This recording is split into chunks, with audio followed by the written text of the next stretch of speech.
Actually, this is breaking news. Kaya lang kalala nyo ang taong ito, itong si Mark Anthony Sayarot. Okay, na kung saan laging isinasama sa mga state visit, lalo na po nung nakaraang 2022 sa New York. Alright? So ngayon mga kababayan, tingnan natin si Sayarot dito. Si Sayarot ay, pakita lang natin yung kanyang picture. Dito ba siya? Nawala na sa ating mga list. Okay, anyway, ito. Okay. So yan si Mark Anthony Sayarot. Okay, na nahuli ng nagluluto ng pulburon sa Ayala, Alabang noong 2022. Okay, pakita natin dito sa kabila. So, noong 2022 po, ulitin natin, nahuling nagluto ng pulburon at isinama, yan, no, November 18, at isinama yan sa kanilang mga state visit, lalo na dyan sa New York. So, ano ang chika boom boom dyan? So, inaraw-araw ko yan. Isang taon kong pinag-usapan yan si Mark Anthony Sayarot at tinutukan natin. Alright? Sabi ko nga sa inyo, hindi yan nakulong. At ayon sa ating puting ahas, instead na makulong at non-bailable po ang kanyang kaso, nakalaya yan at nabigyan pa ng proteksyon ng gobyernong ito ayon sa ating puting ahas. And during that time, noong November 8, bago siya, kung hindi pala siya nahuli, okay? Kung hindi siya nahuli noong November 18 of 2022, siya dapat ang ilalagay ni Bangag at ni Liza dyan sa Bureau of Customs. Kaya naman, instead na siya, dahil syempre, sa sobrang, alam natin na napakakapal, napakawalang iya, napakahudas talaga ng gobyernong ito, mayroon pa silang konting kahihiyan na hindi nila in-appoint sa Bureau of Customs. Pero mainit-init, galing sa ating puting ahas, kailangan na natin i-preempt at malaman na ninyo, so kung ito ba ay itutuloy nila or hindi. Pero pinapaabot sa atin ng ating mga puting ahas sa Bureau of Customs na itong si Sayarot ay ipapalit kay Rubio na isa ding kawatan at sangkot at na kasama pa nga yan doon sa privilege speech ni Lacson. May mga video na tayo pinakita niya na sangkot talaga yan sa mga extortion, bribery, smuggling dyan sa Bureau of Customs noon pa. So ipinaparating po sa atin ang ating puting ahas na kailangan daw po ninyong malaman na may plano si Bangag Jr. na i-appoint itong si Mark Anthony Sayarot kasi nga na pawalang sala po yan last month. Okay, naalala nyo, napawalang sala siya. So ang tanong, sino ang nagmaniobra ng kanyang kaso? 2 tonelada pong pulburon papuntang na na-intercept ng Australian Federal Police ang kinasangkutan niyan. Yung absuelto niya, yung nahuli sa Ayala, Alabang na 1.8 tons din, mahilig talaga sila sa 1.8 tons, na nahulihan nga siya ng pulburon manufacturing plant na kung saan ay may mga kasangkot pa siya. Pero syempre tututok tayo sa kanya lang. Dahil nga i-appoint siya. Ano ang sabi sa atin dito? Ang gagawin pala nito, ang laro daw pala dyan sa Bureau of Customs, kapag may bagong merong papalit, kunyari ito si Sayarot, usap-usapan na siya ang papalit dito kay Rubio, ay ipinapakilala siya sa mga negosyanteng smuggler para magmano daw. Mano po, di ba? Mano po, Ninong. So pag nagmamano si Ninong, di ba? Parang baliktad yata. Di ba? Magmamano, magbibigay ng pakimkim. Yun ang gustong iparating sa atin. Alam naman natin na talamak ang kawatan dyan sa Bureau of Customs dahil nga yan ay negosyo na ng gobyernong bangag na ito. Hinawakan na nila yan, di ba? Ulit-ulitin natin ang kapatid ni Lisa na si Martin Araneta, nakalagay yan sa Nika report ni Clarita Carlos at ang pamilya niya nasangkot sa smuggling ayon sa ating source at meron tayong screenshot niyan. Pero, ang ating puting ahas dyan ay ayaw niyang i-reveal ang kanyang FESLA. Now, so alam nyo na kapag lumabas ang pangalan ni Sayarot, isinabi ko na sa inyo mga palangga. Diba? Imagine ninyo na non-bailable yung case noon. Okay? Paanong nakaligtas, paanong naabsueldo sa kaso? Yan ang tutukan dapat ng ating magagaling dyan sa Pilipinas na kung paano yan, sino ang mga, kung yan ay dinistrong, well, definitely, kasama nila, Bangag at nila Lisa ni Tambaluslos, tao nila yan sa kanilang mga state visit. Nahuli, ang kakapal talaga ng mga mukha.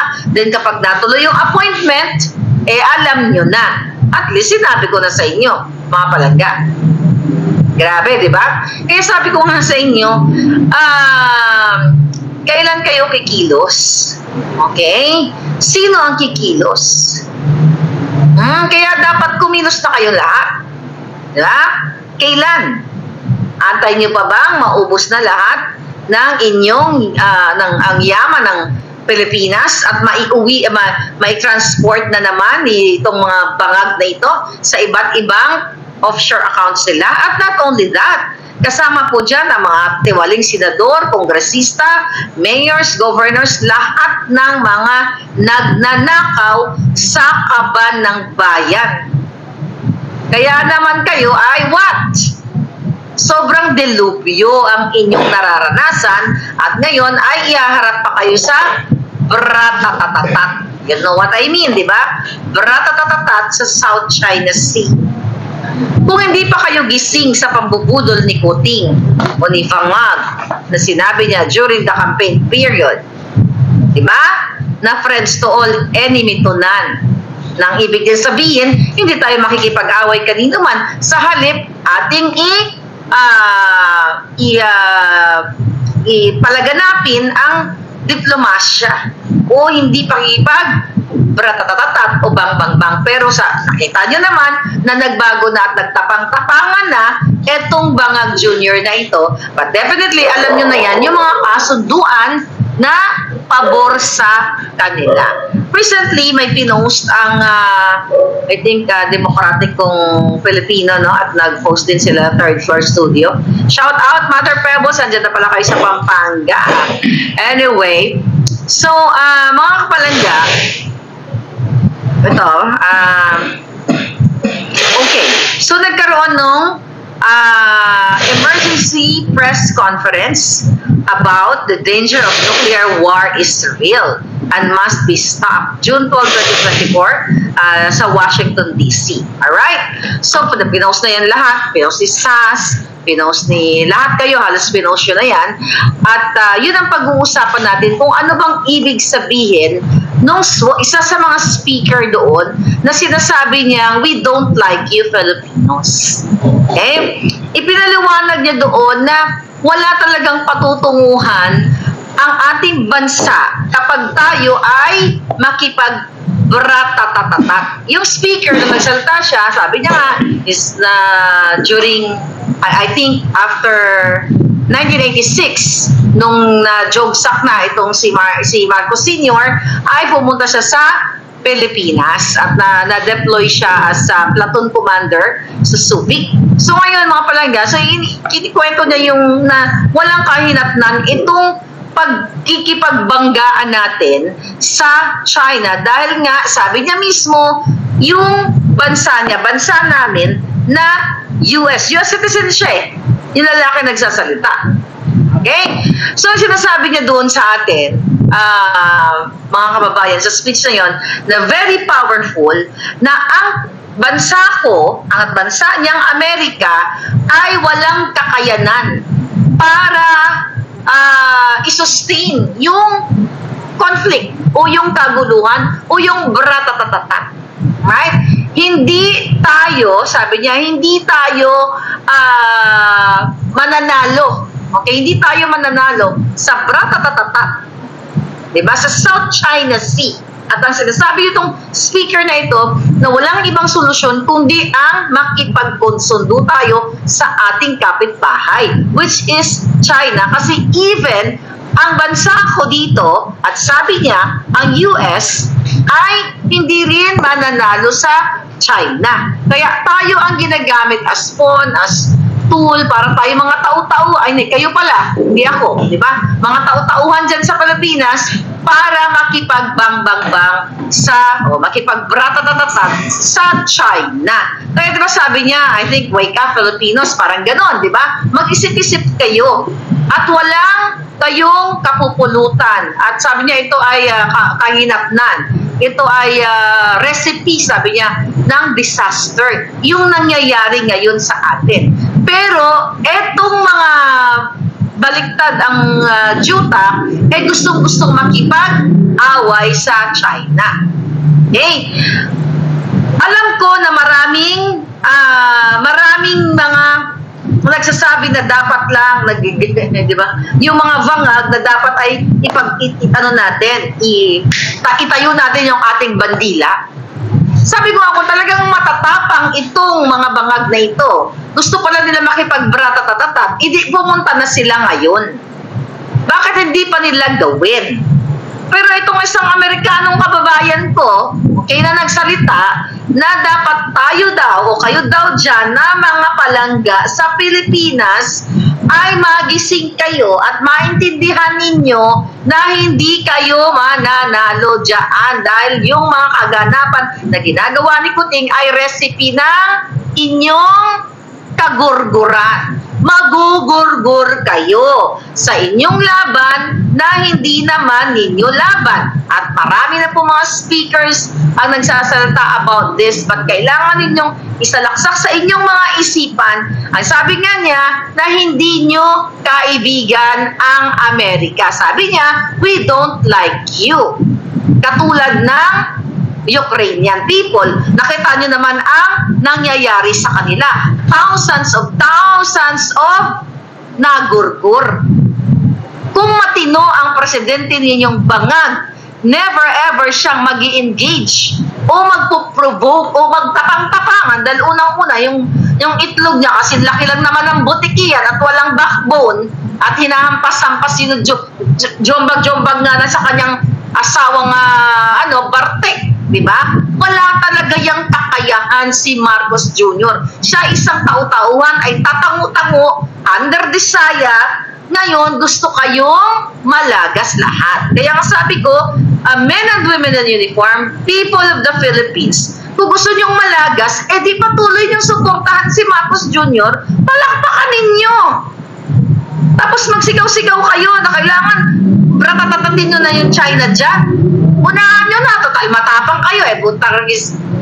Kung ako magaganyan matapang, hindi na ako magsasalita, uunahan ko na. Hindi na ako magpa-press-con. Alertuhin ko na lahat ng mga brusko kong mga gwardiya sibil. Lahat kayo mga brusko, pa-alertuhin ko na kayo. Wala nang dak-dak-dak sa social media or press-con. Di ba? Ganon ang tunay na labanan. Kung gusto mong manalo sa baratatatat, walang press-con na magtabang-tabangan. Ganito, ganyan. Kapag may dyan, na may nasakta na ating isang mangingisda, ito ay udyat na talagang hindi natin dapat palagpasin ang gagawin ng China, mga dadadadada. Gusto din pala ang Kuting makipagbangbang. Sabi ko nga, hindi na dapat ito nagdadadadakdak ng kung ano-ano. Kung talagang matapang ang gobyernong bangag na ito. Kaya sabi ng speaker, di ba, hindi daw ninyo kaibigan kami. Di ba, alam niyo, nag-vlog ako dito. Sabi ko, ito lang yan. Kung ako ay hindi ipinanganak sa Pilipinas, kumbaga, spoken dollar talaga ako since birth. Well, spoken. Matigas na dila. Nanginday kasi. Since birth, matigas talaga ang dila ko, mga palagka. So, ganun pa man, kung ako ay ipinanganak dito, advantage yun sa akin. Imagine mo, as an American citizen, lahat, kung nyari, matuloy yung bang-bang-bang o bratatatat na gusto ni Kuting at nakahimlay na kayong lahat, ano yung magiging ending? Kukunin namin yung iyong resources. Diba? Kunin namin ang inyong tanging yaman. At sino magbe-benefit niyan? Kami. Dito, kung nangyari ako yung isang puting-puti, powder. Diba? Advantage yun sa akin. Pero again, ako ang supporter ng world peace, di ba? Parang beauty queen lang, no? Ayaw natin nang magkaroon ng bratatatat.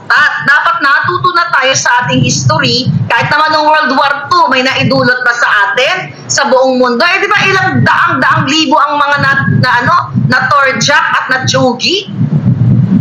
Di ba? Pero gusto tayo ngayon, isa lang dyan sa bratatatat na yan, sa laban na yan na hindi naman sa atin. Sabi nga ng speaker, is libo-libo. Anong statistics, daang libo na ba ang namatay sa Ukraine? Sabi niya pa nga, kung kaibigan daw na, sabi niya, kung kaibigan kayo namin ng Amerika, sabi niya, hindi namin nahayaang isasalang kayo sa kaguluhan na yan kasi mabratatat, nahihimlay talaga kayo ng bongga-bongga dyan. Magugurgur talaga kayo. So yun ang pag-isip-isipan ninyo, mga palangga.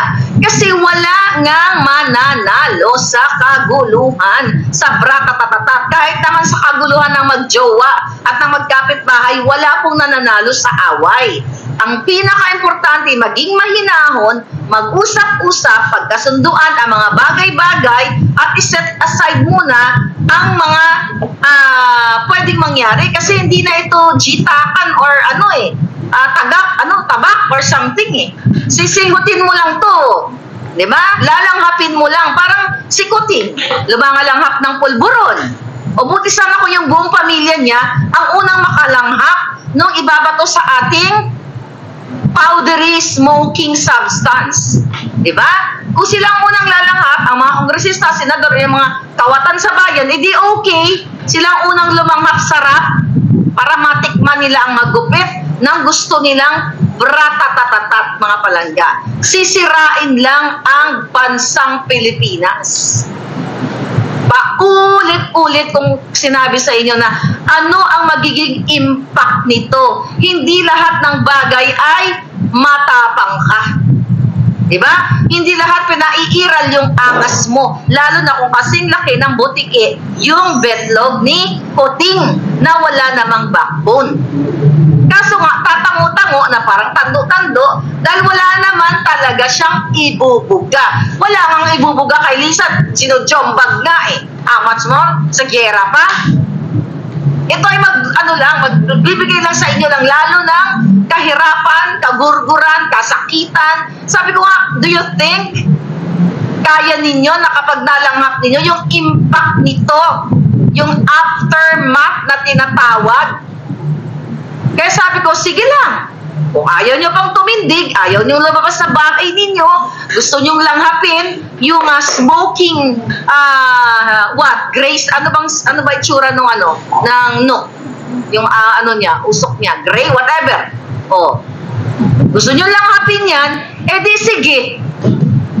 Paulit-ulit, mga palangga, na sinasabi ng speaker, sinampal kayo ng bonggang-bongga doon sa kanyang speech niya, we don't like you. Diba? Kasi sabi niya, kung gusto namin kayo, bakit ginagawa to sa inyo? So definitely, ginagamit lang, sabi pa nga niya, we are using you. Ginagamit lang namin kayo as a tool. Diba? Para kayo dyan mga aso na, pag sinabi mong sit, sit. Pag sinabi mong langhap ka ng pulburon o ng yun na nga, yung makakagurgur sa'yo. Buti sana kung pulburon lang. Dahil medyo matagal-tagal ang buhay mo, katulad ni Marcos Jr. Diba? Kung pulburo na ang lalakapin nyo, mag-enjoy pa kayo. Tignan mo, nagpa-party-party pa. Pero kung ang lalakapin nyo ay makakagurgur sa'yo in just split seconds, di good luck sa inyo. Sabi ko nga, kami dito sa Amerika, malayo ang laban. Kumbaga kung magkaroon man ng kaguluhan sa buong sanlibutan, mahuli-huli siguro ang aming, madidelay yung aming kung magugurgur man kami dito, medyo mahuli-huli kami. Bes, mauna kayo dyan. Diba? Kung napakinggan ninyo yung speech niya, ang sinasabi niya, after namin kayong gamitin, itatapon na lang namin kayo na parang basahan or parang basura. It's the same thing na ginagawa ngayon ni Marcos Jr. sa mga taong sumuporta sa kanya, yung mga tumulong sa kanya. Kayo yun. Even na hindi kayo tumulong, Pilipino kayo. Kayo po ay taxpayers at itinapon kayo sa kahirapan. Remember sa survey ngayon, 45% na Pilipino ang nagsabi na hindi nagbago ang kanilang buhay at yung 25% ay lumala. So, ibig sabihin, 20, 60, 70%, diba? Pag kinumpute mo yan, 70% ang dissatisfied sa nangyayari ngayon. At ang sabi ng 30% daw, bumuti ang kanilang buhay. Sino yung mga 30% yun? Yun yung mga kawatan sa gobyerno na mga nakakuha ng proyekto. Yung katulad nila, FLTC, Francis Chua, yung mga kongresista, yung mga kontraktor, sila Jelay, yan. Yang mga kontraktor dyan na kumikita ng limpak-limpak na salapi sa kontrata sa gobyerno. I think yun yung 30%. Yung mga celebrity, yung mga designers na nakakuha ng mga malalaking contract sa gobyerno, yun yung mga nagsasabi siguro na 30% gumanda ang buhay. But kung titignan mo, 45% ang mga Pilipino na nagsabi na sila ay hindi gumanda ang buhay at ang 25% lumala. So ang laki pong porsyento yan. Ilan? Let's say 100 million. Okay, na house na Pilipino. That's 70 million. See? Ang layo ng agwat, mga kababayan. Kaya kung gusto nyo talaga na maguray-guray kayo ng bonggang-bongga, gusto nyo mabrata-tatatat, di go. Sumuporta kayo kay Bangag at kay Liz Satanas na nakikita nyo ng bartik-bartik na sinungaling, sa nuknukan ng sinungaling, di go, go, go. Na kahit na hindi nyo iniisip, Amerikano na mismo ang mga nagsalita. Okay? Na wake up, magising kayo. Kausapin ninyo ang inyong gobyerno na hindi dapat ang Pilipino ay pumasok sa ganyang kaguluhan. Hindi nakikinig. Anong gagawin ninyo? Ang yabang-yabang ng ginayupak na Bangag during the campaign period, isang bahing lang ng China, isang bahing lang magbahing lang yan, dalawang yan, mabubura tayo sa mapa. Tapos all of a sudden, nagbago ang kanyang isip. So Bangag, nasusunog na ng pulburon at mayroong vested interest, mga kababayan. So yun yung sinasabi ng speaker, ng mga speakers actually. Hindi daw, even sila, sinasabi nila na hindi sila mananalo. Kaya, ginagawa kayo dyan, what? Juto-juto. Kasi syempre, yan ang pinakamalapit. Diba? Ang tawag dito, ang Pilipinas. So, i-destroy lang ang ating bansa ng bonggang-bong. Kung gusto nyo ganyan yung future ng mga anak ninyo, na hindi na sila magigising o hindi na nila makita ang ganda, ang sarap ng buhay kahit, this world is magulo, pero masarap pa rin mabuhay.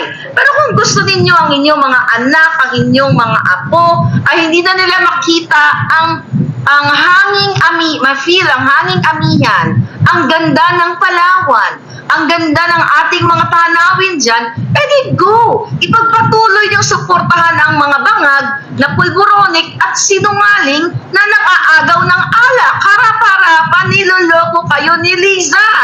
At siya ang nagpapatakbo ng ating bansang Pilipinas. Kaya paulit-ulit natin sinasabi dito, it's high time for you to speak up, get up, pumunta kayo sa kalsada dahil ayaw kayong dinggin alang-alang sa inyong mga anak. Pero kung masarap ang buhay nyo, kung kasama kayo dito sa 30% at nag-enjoy kayo sa mga kickback sa gobyerno, di huwag kayo lumabas ng bahay. So nag-enjoy kayo At ang mga nag-enjoy lang dyan, yung mga contractors, yung mga nagdedegosyo, yung mga artista na dumidikit kay Lisa, yung mga smugglers, okay, yung mga kawatan. Bakit? May history ba na tayo ay ginera ng China? Alam mo, both bansa, okay, ang Pilipinas at ang China, di ba? Maganda ang kanilang relasyon pagdating sa ekonomiya. Gusto nga nila makipag-usap Gusto nga nila ng diplomasya. Pero si Kuting, di ba, nung nakaraan, nagsalita yung isang general doon sa Singapore. Ano si Kuting? Nagtapang-tapangan ang Julupong. Sabi ko nga sa inyo, wala pong pwedeng solusyon dito sa kaguluhan dyan na gusto nilang gawin sa inyo kundi ang makipagkasundo, mga palangga. Dahil paulit-ulit, marami na pong mga magagaling na nagsasalta about international law, international ek-ek na hindi mananalo ang Pilipinas sa pakipagbratatatatat. Mauubos ang lahi ang mga alindog natin kapag kayo ay patuloy na nagpapaniwala dito kay Bangag Jr., mga kababayan. Ano gagawin nyo ngayon? Ipagpatuloy nyo? Ano ang magiging impact? Sinabi ko na to noong mga nakaraang vlog natin. Magkatong-tapangan kayo ngayon, di ba? Kasi hindi nyo na-visualize o hindi nyo na-figure, well, hindi nyo na isasaksak sa isipan ninyo. Imagine nyo na lang. Sabi ko nga, kung nanonood kayo ng mga documentary during the World War II, pikit nyo yung mga mata nyo, yung mga humandusay, yung mga biktima ng mga nagurbur. Isipin nyo, isa kayo dun. Baka sakaling magising kayo. Kasi lalanghapin nyo po yun. Yung knock, knock, knock. Okay? Knock, knock, knock. Lalanghapin nyo. At hindi pa kasi ako nakalanghap. Hindi ko lang alam, hindi ko na pag-aralan kung ilang seconds bang itatagal ninyo. Minutes ba pag nalanghap nyo yan? I don't know. Baka isang isla mabura o isang bansa mabura. Kasi wala tayong capacity to. Wala tayong kapasidad. Wala nga pambilin bugas. Hindi ka kayo makabili ng 20 pesos per kilo na bigas dahil wala namang 20 pesos per kilo dahil binudol kayo ng putik tapos gusto nyo pang lumanghap ng nok-nok-nok. May saltik na rin kayo. Bakit? Kasi suporta kayo kay Bangag Nakikita nyo ng ginagago na kayo ng asawa niya, lahat na, paulit-ulit, araw-araw na lang ito. Kung pwede nga na sabi ko, nilunok ko na lang yung gahom naging pamana sa ako ni Lola, natapos na ito. Diba? Alam niyo yun? Paulit-ulit ko sinabi ko yung gahom ng lilipulin ko talaga ito mga ginayupak na ito mga palangga. So sa bratatatatat pa, ulit-ulit wala pong panalo. Babagsak ang ekonomiya. Bagsak na nga Wala na nga kayong kinikita Hirap na nga kayo. So magkakaroon ng what? Kaguluhan at displacement. Baka magkahiwa-hiwalay kayo ng inyong, hindi baka, mangyayari talaga to. Kung 5 ang anak mo, hindi mo alam, si Bunso, nandoon na pala, ganyan, gano'n, natsugi na, isa ka na lang, survivor ka, napunta ka sa, what? Bundok ng hibok-hibok? O saan ka saan ka hingi ng refuge? Sa Zimbabwe? O dito sa Amerika? Kailangan mo ng visa. Right? Di ba yung mga Afghanistan? Di ba nagkaroon ng bang-bang-bang sa kanila? O saan sila ibinato? Kumusta na nga pala yan? Di ba? Issue yan ng December. That was last year, di ba? Isinekreto nila yan na may mga Afghans na nakarating sa atin. Balikan nga natin yung issue na yan. Pag-aralan ulit natin, I don't know, may mga Afghans na ba yan? Hindi man sila tinatanggap dito sa bansa kong Amerika. O saan kayo maghanap ng refuge? Sa Zimbabwe? Sa Burundi? Mas mahirap pa sa pinakamahirap? O pag-isip-isipan nyo yan, mga palangga. Kasi itong ginagawa nila, na isasalang kayo sa bratatatat, hindi lang ito makikipagsuntukan ka ng bonggang-bongga, ay, nanalo na ako, tapos na, o bangon ka uli. Hindi ganoon. Once sa malanghap mo, it is total destruction. Hindi lang ang buhay mo, kundi ang iyong bansa. Ano yung madidistract? Siyempre, yung ating mga historical buildings. Ang inyong mga bahay, lahat. Gurgur kayong lahat. At again, makaligtas ka man, okay? Makaligtas ka man kunyari, napilay-pilay ka ng bongga-bongga, nakatakas ka. Sa tingin nyo ba, doon na lang matatapos yun? Magkakaroon ng mga contamination in what? Ang tubig. Siyempre, may mga nuk-nuk-nuk. Makakainom ka ba? Nakaligtas ka nga. Yung tubig mo, contaminated. Dedo ka rin. Diba, yun ang pag-iisipan ninyo. Paulit-ulit na lang. Pero kayo, kuting-kuting pa rin kayo. Yung mga dilawan, mga piglawan, mga iskuan, lahat kayo, ayaw ko, nasaan kayo? Sarado ba talaga utak ninyo?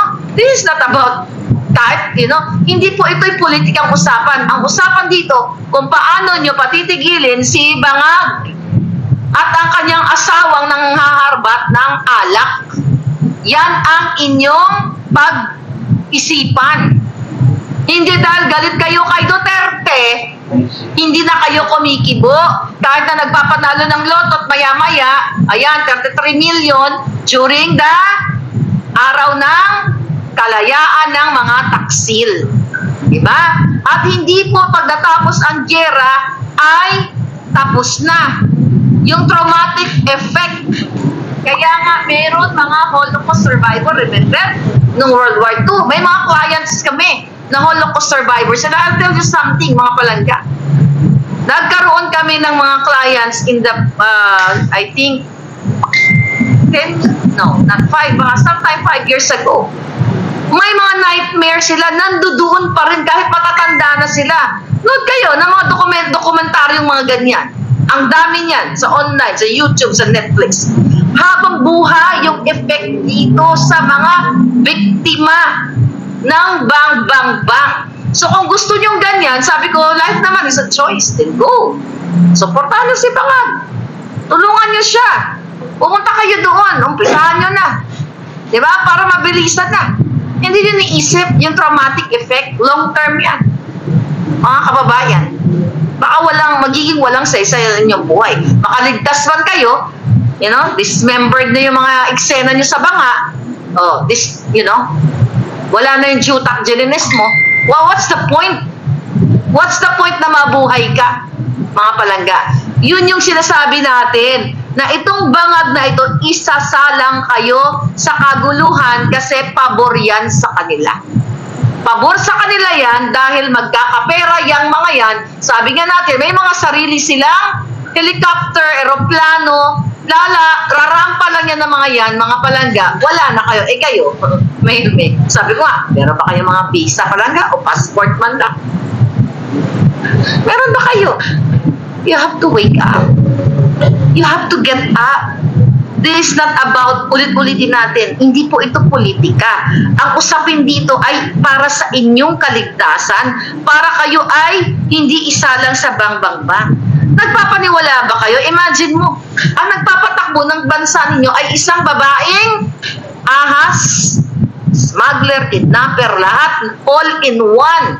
Si Bangag, ang under desire na pinababayaan ang kanyang asawa na masangkot sa kidnapping, lahat na ng issue, smuggling and everything, extortion, bribery, lahat na po. Kahit anuman ang kulay ng politika mo, imagine ang sinabi niya, di ba? Dito sa pagharbat niya ng alak, balikan lang natin, hindi ko ito na-touch kahapon. Na sinasabi niya na si Escudero daw ay matagal niya nang kakilala. Ano ba yung sinabi niya? Ito. I think nandito.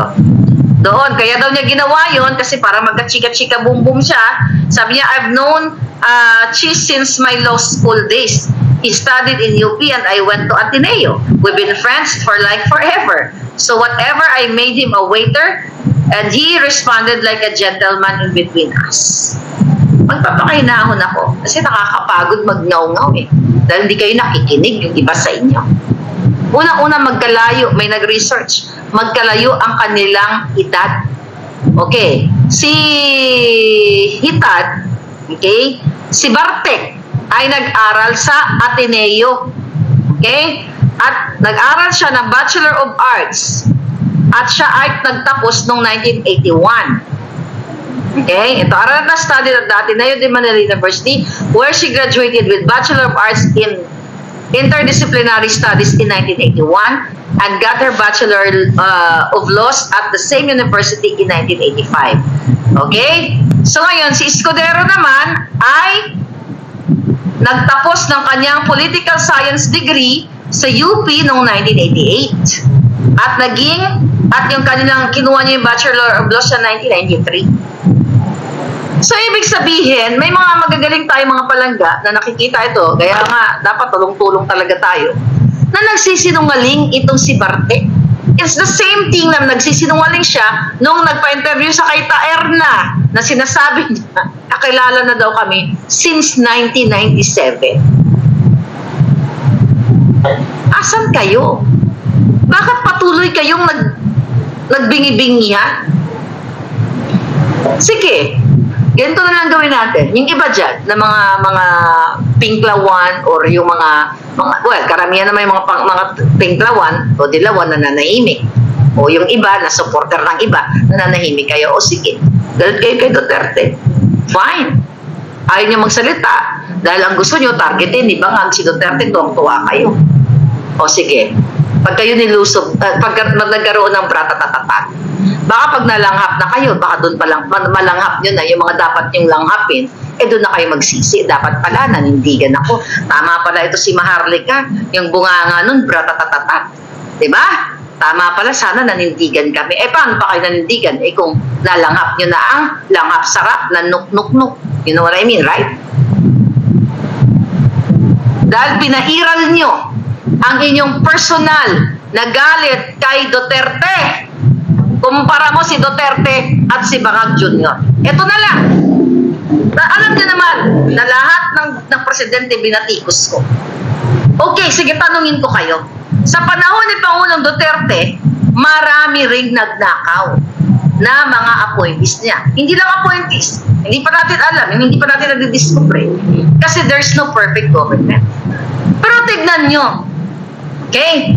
Nung panahon ba ni Duterte, nung 2 years, nasangkot ba ang kanyang mga anak sa panalo sa loto maya-maya? Nasangkot pa si Inday, si Baste, at si Pulok? Kung kayo nakaka-follow, hindi ko nga sila hina-highlight nung ako'y nagbablog. Hindi ko naman masyado binablog yung mga yan. Okay? Ako'y nagmamatsyag lang sa mga ginagawa ng Pangulong Duterte. Nasangkot ba yung kanyang mga anak sa pagnanakaw? Now, less than a year ay nagbilihan na ng 1 billion house sa Forbes Park. Sino ang mga gumawa niyan? Ang mga chief of staff ni Sandro. Okay? Sino ang gumawa ng mga nakabili ng mga bahay? Sila-sila sa Presidential Communications. Lahat.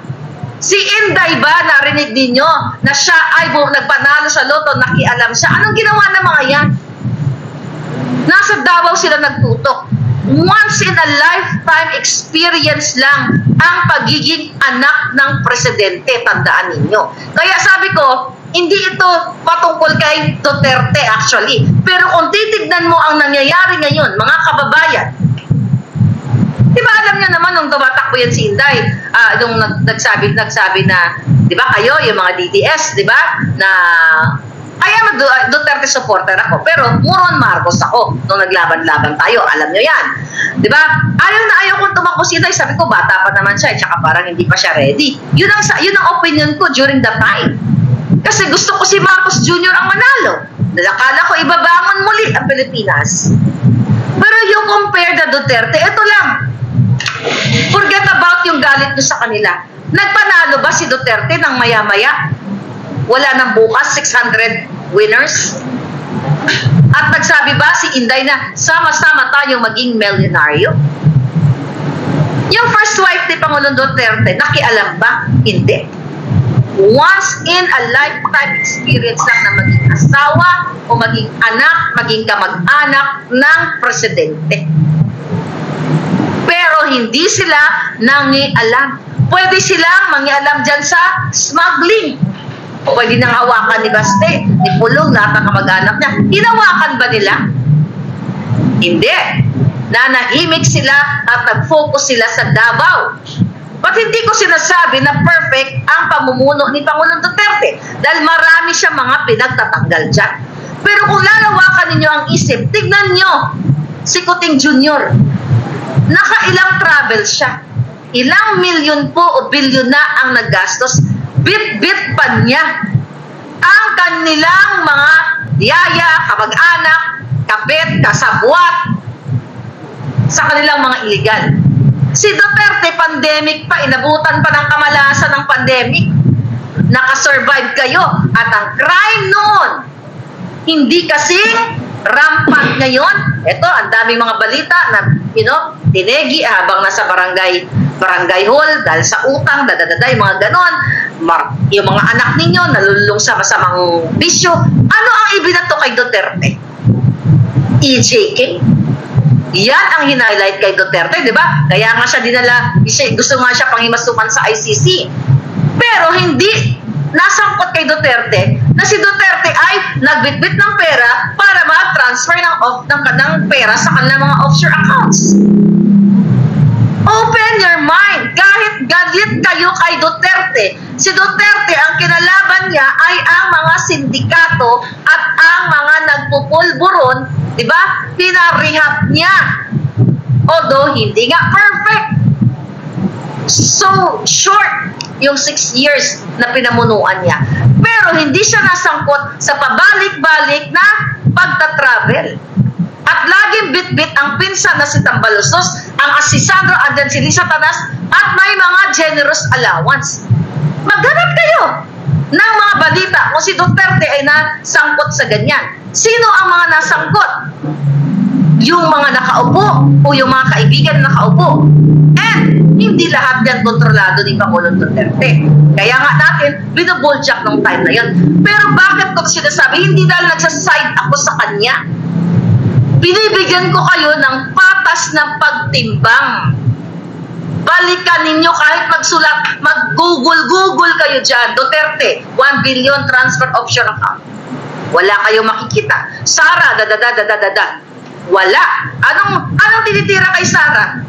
In the past, yung pagiging matapang niya, nagjujumbag siya. Di ba? Paulit-ulit. Yun yung binabato. Yun yung binabato sa kanya. Yung katapangan niya, ganyan-ganyan. In the past, meron bang binato kay Sara na siya ay nag-transport? May nakita pa kayong pag-uugali, katulad ni Lisa Tanas, na pakembot-kembot ang alpot, parang ang iyagiti, ginasalubsog sa alambre. Kakanta-kanta sila ng bagong panata, bagong parang pamalit doon sa lupang hinirang. Tapos ayaw nilang kabisaduhin. Kaya dapat yan ang pinakaunang-unang kasalanan ni Lisa. Dahil sa kanyang, kumbaga sa lahat ng mga kasalanan niya, yan ang mortal mong kasalanan, yung pagkembot mo. Doon sa mga panata-panata na inimpose nila, mga kababayan, na kabisaduhin daw ng mga anak ninyo. Young people, pwede nyo yung kabisaduhin. Kahit naman tayo, kaya natin kabisaduhin. Pero yung nag-i-implement, ay yung nag-i-impose, mga palaga, memorandum circular, hindi nila ginagawa. Yun yung gusto kong buksan ninyo ang isipan ninyo. Na pinupukpok, this is not, sinabi ba ni Marcos Jr., lahat ng mga dilawan o mga Duterte lang ang mag-memorize ito. Hindi naman ganon, di ba? Pangkalahatang Pilipino, buong Pilipino, na nasa gobyerno at nasa eskwelahang pampubliko. I don't know, yung mga private school ba? Ay, hindi ako nag-aral ng private school. Nung ako'y bata, puro public school lang. So, hindi ko alam kung nagpa-flag ceremony pa kayo. Okay? Sa private school. Pero, ibig sabihin, hindi ito pinili. Ang gusto ko maintindihan ninyo, nung in-impose nila ito, hindi naman po pinili na Duterte lang. Dahil galit si Kuting sa Duterte. Pangkalahatan. Pero, isinabuhay ba nila? Ibig sabihin, puro kabigaan lang. At kembot-kembot. Imagine nyo, baka mamaya may parusa pa yan pag hindi nyo minimorize yung in-recite. Tapos sila kembot-kembot, ni isa sa mga anak na walang man lang nag-utter ng isa kahit tuldok. So gusto kong buksan ang inyong utak. Gusto kong buksan ang inyong puso na ayaw kong malanghap sa harap ninyo ang knock, knock, knock. Dahil segundo lang yan. Can you Google? Google nga, then Scorpion. Pag nalanghap mo yung yung gray smoking chuba, ilang segundo bago ka magurbor. Alright? Sabi ni BJ Lapana, rigay ang him. Ang him kaya napaindak. Oo nga ayan, sabi ni BJ. Bartik talaga. Yes! Mga palangga, ang dami ng mga factors for you to speak up. Yung pangbababoy dyan sa loop, sa ating pambansang awit, gusto nyo balikan natin. Yung mga stock food photos. Si Sas ang naka-discover niya na ginamit ng tourism. Yung mga logo na ginastos ng 3 million. Tapos ang nagawa ng logo, Fly by Night na kumpanya. Yung pagpasweldo kay Paul Soriano, pero natanggal na siya later on, pero nandyan pa rin sa likod, na piso kada isang taon ng sweldo, pinagluloko kayo. Pero siya ay inappoint. At siya po ay Amerikano. Natural born here, dito sa Los Angeles County. Pangbababoy lahat sa inyo. Pag-a-appoint kay Michael Ma, ang daming factors na kailangan nyong timbangin at kumilos kayo. Galit kayo sa akin? Bakit? Galit kayo sa pagmumukha ko? Hindi, ipikit nyo na lang yung mga mata nyo. Pakinggan nyo yung ngangabels ko hanggang mabingi kayo. Di ba? Oh, Dets, ano nangyari? Nag-research ka. Oh, ito, sabi ni Dets. Pag nukpam, I think less than 10 seconds if nasa ground zero. O, see? Parang yung kachiga, ng kasinungalingan ni Lisa na 10 seconds daw sila nag-usap ni Chis Escudero, pero wala naman silang pag-usap. Ayun, isang pinakamaliwanag, mga palangga po, mga pinklawan, dilawan, DDS na galit sa pagmumukha kong iba. Wala naman ako magawa ko. Nagagalit kayo sa pagmumukha ko. Feelings nyo yan. Ano yung point ko dito? Dilawan, piklawan, mga dugyots. Ano yung point ko? Ayan o. Kung tama yan, Dens. Magaling yan si Dens. 10 seconds lang pag nalanghap, sarap mo yung nuk-nuk-nuk-nuk-nukan kayo ng luwag. Kasi ayaw nyo manindigan. Pero hindi po kayo kasali dyan. Yung mga kasama ko lagi na tumatayo dito na nag-atay na ng tamang panahon. Yan yung 10 seconds na kasinungalingan ni Liza na may konbo-konbo sila ni Keso. Pero may isa